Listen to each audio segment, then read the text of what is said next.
আরে ভাই ছবি তুলে চললাম। আরে ভাই ছবি তুলতে লাগে করছো?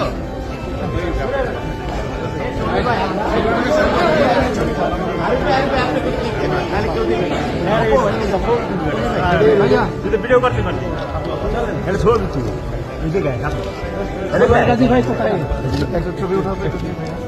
এবার ব্লেজার পরে নতুন একটি অ্যাওয়ার্ড ফাংশনে দেখা গেল অভিনেত্রী Apu Biswas. Bangla first and Tollywood award in London press meet অনুষ্ঠানে দেখা অপু বিশ্বাসের এমন সাকসেস থেকে ভক্তরাও বেজায় খুশি। নায়িকাকে অনেকেই ইতিমধ্যে শুভেচ্ছা বার্তা জানিয়েছে। এভাবেই এগিয়ে যাক তিনি তার পথে, এমনটাই চায় অপু ভক্তরা। এখন মূল প্রবন্ধ বা উদ্দেশ্যটা পাঠ করে শোনাবো আপনাদেরকে।